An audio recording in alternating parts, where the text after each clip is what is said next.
So, Agreed. my question is, what do you feel is the most difficult part about doing stand? I guess for me, I don't know, like right now, I find what's difficult at this stage of my career is trying to juggle it in a full-time job. Mm.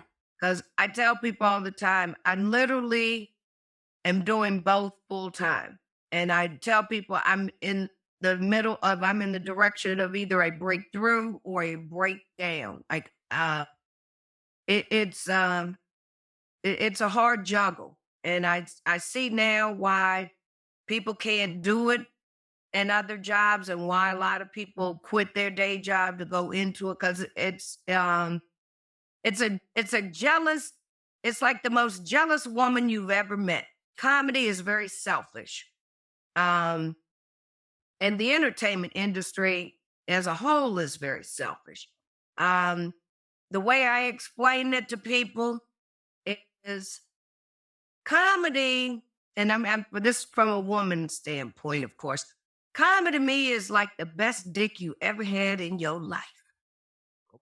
But you know he a hoe and his dick is dirty, and you know he gonna knock your pH balance up and probably give you chlamydia, but you gonna keep going back to it each and every time. That's what comedy is. It's like the best, ugliest thing you'll ever do in your life. It's a grimy business. It's competitive. It's doggy dog. They don't give a shit about you. You travel across the country. It's grueling. It's grueling. Love it. Travel, you lose a lot of time with friends and family.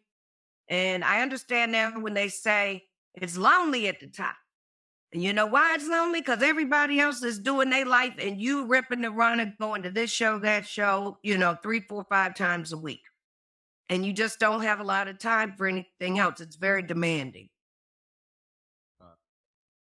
Well, that is a pretty impressive analogy. So, Yeah, but it's understandable. I mean, anything that's worth working for is going to take up all your time. Exactly. Like basically what I'm saying is one of the best feelings you'll ever have in your life.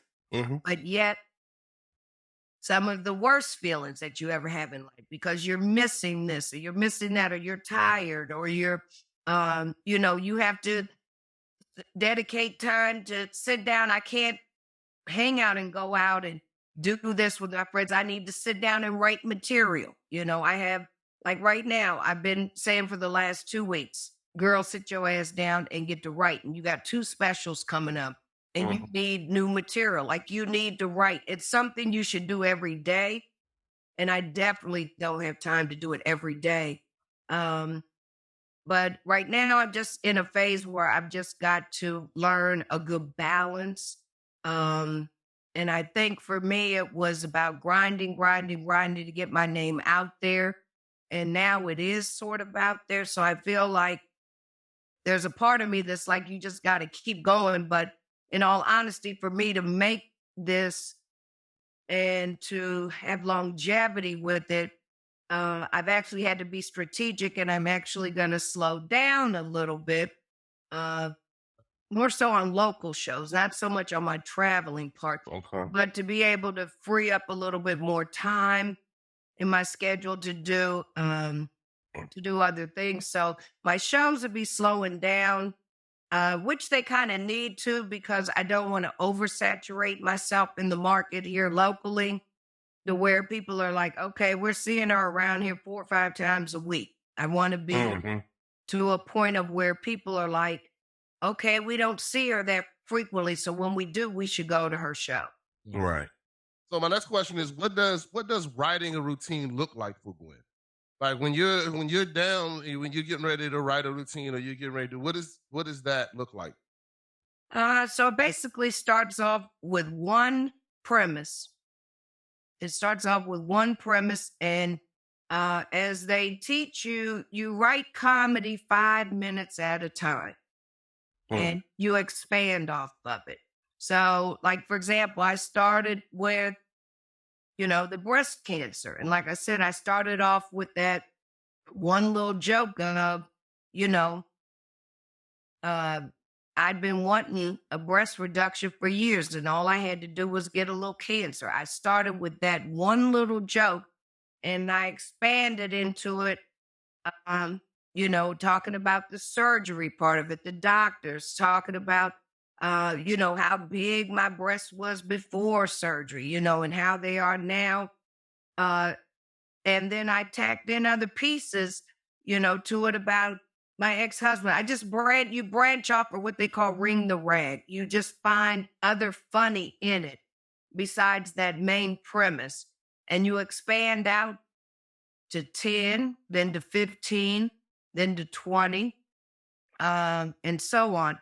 Last summer, I was in a comedy competition that I won, but prior to winning, I remember saying, okay, I need to have new material to do versus what I did in the first show. So I needed an entire 15-minute set. So I didn't have time to write 5 minutes, see if it was going to be funny, write 10 minutes. So I literally spent a whole day and I wrote a whole 15-minute set of material because I knew my premise was dads. And I wanted to talk about fathers because it was Father's Day coming up. And that thing branched off into, let's see, how many different directions. I talked about how dads don't get nothing. Y'all are always overlooked compared to Mother's Day, Then I talked about how they put a holiday on y'all's weekend. And how it didn't go together. It didn't make sense to me because, it's Juneteenth. That's my birthday. So, I'm all for it. He said, I'm all for it. But again, it still takes away from Father's Day because people are focused on Juneteenth, And again, like I say in my joke, Juneteenth is a celebration of freedom from a life of slavery. And Father's Day is a celebration of a life of induction into slavery with them kids. So they don't match. Right. It don't make sense. And so then I spin off into more about Juneteenth. And then I spin off into it about how y'all only get one day and LGBTQ get a whole month. They get Pride. They get a whole month and they can't even make no kids. Like that don't make no sense to me either. Then I branch off into the LGBTQ and jokes about that. And then I talk about my daughter. But if you see, this all came from one premise. Of me saying, I'm going to talk about dads. And how do you go from dads all the way over here to LGBTQ? But that's how you take it and how it grows into an actual set. All right. Well, fellas, y'all got any questions? I'm gonna go ahead and. No. Yeah. Well, Gwynn, I appreciate your time. I'm gonna go ahead and wrap up the interview portion of.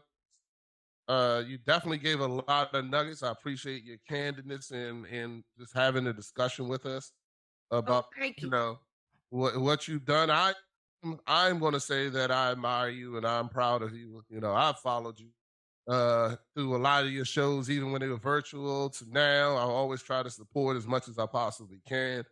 So, if nobody ever said they're proud of you and they think you're doing an excellent job, I'm letting you know you're doing an excellent job. And, I appreciate you. I also appreciate you for taking care of my friend Melvin, who, I remember the joke that you had about him, about the motherfucker showing up one day and never leaving. Yeah. It's part of my COVID. That was part of my COVID series. But yeah, I mean, again, small little things that just roll into big jokes. But I appreciate your support, you and Vicky and everyone that has been on this journey with me and stuck through it. Because, and Melvin especially, I don't give him enough credit due because he ain't signed up for this. He signed up for what he thought he was getting, a woman that cooked good macaroni and cheese at Thanksgiving dinner. He thought he had signed up for buffet meals for life. He thought he had signed up with his own personal infomercial gourmet chef. That's what he signed up for. Now, poor Melvin barely get a meal once a week. Poor Melvin barely eat. We had chili on Easter Sunday. It was probably, now this makes the second Easter I did not cook Easter dinner like I usually do. And I usually do a big spread. And I had enough in the freezer to muster up and pull together a pot of chili. And that's all we had on Easter Sunday. And then I didn't have no crackers, but I found some old stale tortilla chips and I crunched those up and put them on the top like crackers and we made it work. All right. And that was Easter. You know, I do got one more, one topic I threw out question for you. Uh-huh. The Will Smith and Chris Rock incident. How do you feel about that? How do you feel about Chris Rock when he did his comedy show replying to it? And how do you feel about the incident when it first happened? From a comedian standpoint, there really isn't any topics. I mean, we've gotten so politically correct, it's damn near impossible to really be a good comedian anymore because you have to try to think if you're offending somebody, you know, or they'll find some way to find some offense in what you say. And I just feel like at the end of the day, the joke was not that bad. Will Smith laughed at the joke himself until he looked over at his wife's face. And then he looked at her and he was like, damn, I got to fight to prove my love. Right. And then he felt like obligated that he had to do something. That's the way I saw it. That's the way I saw it. Will was wrong as hell. First of all, you just can't put your hands on people. Second of all, I feel like you're taking away from the art of comedy once you start critiquing like what can be said and what can't be said. Yeah. I love how Chris handled everything. He did not respond quickly or rashly. He took his time and decided, you know, and he had already said, I'm going to address it in my form. And I don't blame him. He should have capitalized on this shit. We people still talking about this slap heard around the world, and it was over a year ago. Hell, I still tell a joke about it. The joke is amazing. And I can still get probably months more out of this joke before it'd just be too old. But, I mean, it was amazing how it dragged out and dragged down. So he should have played up on it. And I love how he got a live special, the very first live special that Netflix had ever done. I thought it was ingenious that he did it in Jada's hometown. He did it right here in Baltimore, which I thought was ingenious because I was like, ain't no better hood crowd than Baltimore. I love performing in Baltimore, let me tell you. But I thought the special was great and the ending was perfect. When he said, when people asked me why you didn't hit him or slap him back, and he said, because of my parents. And my parents said, don't you act a fool in front of white folk. Now, I personally grew up to that saying my whole life. Don't you get in here and act a fool in front of these white folks. So that to me, so resonated, and I thought it was hilarious. I thought the way he put it together, everything he covered, it was a great, great special. And I'm glad he was able to capitalize on his tragedy, as we as comedians do. We take our tragedies and turn them into funny and money. Okay. I mean, I agree with everything you said. I was, you know, I started talking about this when it first happened. We did an episode. We talked about all that. We talked about it. We even talked about the special when it was coming out. You know, right. I just want to see what your opinion was because you are a comedian and how you feel about it. You ain't never had nobody walk up on the stage on you, right? Because I know Melvin would have hobbled his ass out there to beat somebody's ass. Well, Melvin ain't always hobbled. There was a time when he was a genuine security guard for me, okay? Now he might have to beat him down with cane, but he'll be back strong. He'll be back. I actually don't travel a whole lot with Melvin, like people think. I do travel quite a bit on my own. But at the end of the day, I mean, again, I'm from the hood. A lot of people don't know, you know, about Eleanor. They, you know, but That's the middle of the country. That's where a lot of gangsters stopped that didn't make it all the way out west. Okay. So there's a lot of hood in me, and I try to tell people, don't bring Gigi out. Don't bring Gigi out. So I've not had an issue, but I keep telling people, don't let the old face fool you. A bitch might be old, but I still got a hell of a right hook. Uh-huh. Okay. Well, let's go into our first topic. We're going to talk about together, fellas. One is, and this is for everybody to answer. How do you feel about sports, comedy, acting? Do you feel that there's different rules for different people in these fields when you talk about females, like they're bringing up the Oscars now, whether or not instead of having a best actor and actress, it's just the best leading person or whatever the case may be. And then like you have the young lady from LSU, and unfortunately I can't remember her name, but she was talking trash to another player who she's black and the player happened to be white, and they made a big deal as if she was I guess unladylike or unsportsmanlike, when it's been known throughout the years that some of the greatest basketball players talked all kinds of trash to each other on the court and on the field, and it was never a big deal. One of the biggest ones I remember was Kevin Garnett told Larry Bird. Nah, not Larry Bird, but Larry Bird was a huge trash talker. He was the worst, man. Fucking right. Nah, when Kevin Garnett told Carmelo Anthony that his wife tasted like Honey Nut Cheerios, and Carmelo Anthony chased his ass through the whole basketball court trying to fight him. You know what I'm saying? That might have been the best reaction, but I don't know. Yo, I was like, I would have fought him too. You gonna tell me my wife tastes like Honey Nut Cheerios? Like, son, that's crazy. You're right. But trash talking a part of basketball is a thing. I know I did it when I played football. I trash talked all the time, and it's just a question of, do you feel like, and maybe even your experience, Gwynn, have you felt that there was a different either approach or how you was treated because you're a female, that males have a different rule that they can play, or even with their jokes or whatever the case may be? And I mean, but it's a group discussion for anybody. The fellas, do y'all feel like there's a difference? Gwynn, do you feel like there's a difference? Whoever wants to talk about it first is fine. So I think there's a difference in everything. It's sports, comedy. I mean, yeah. Yeah, I mean, I think that, yeah. The thing about the Angela Reese incident, because that's her name. That's her name. Yeah. With LSU, it turned racist. Like the reason it was said is that the girl that she did it to did the exact same thing to other people. Yeah. And the funny thing is that the girl from Iowa, she wasn't offended. Oh yeah.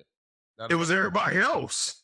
Yeah. It's who made the big deal about what she did and said it was unsportsmanlike and all of this and all of that stuff. And the funny thing is the person that she did it to wasn't offended because she knew that she had done the exact same thing to other people. Yeah. So it just speaks to society, and society's judgment of the actual situation is what made it a big deal, right? So society is the one that pointed out that Angela Reese didn't act the way that she should have acted according to them, right?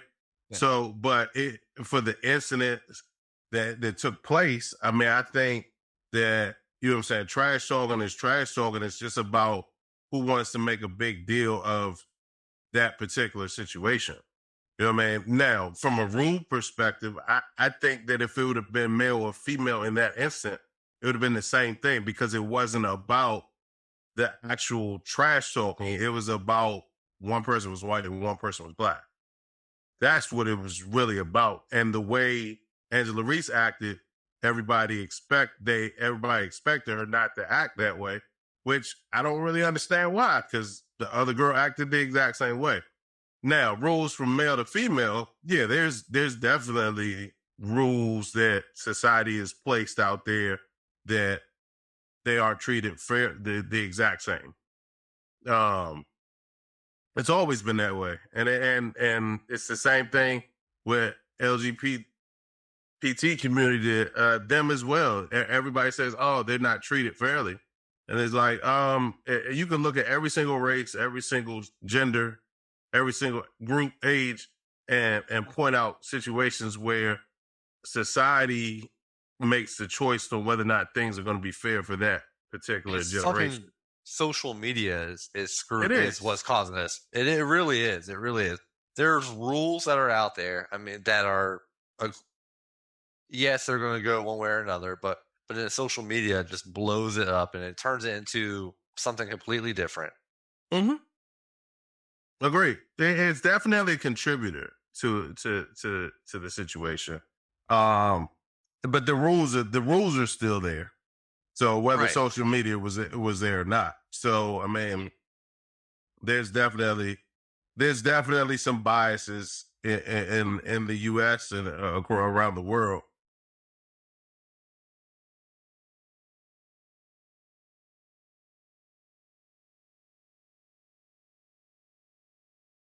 Excited about what we're getting ready to get into and what we're going to start. The thing is, I've been blessed with a lot of friends that all are great men and dads. But I found that we don't talk to each other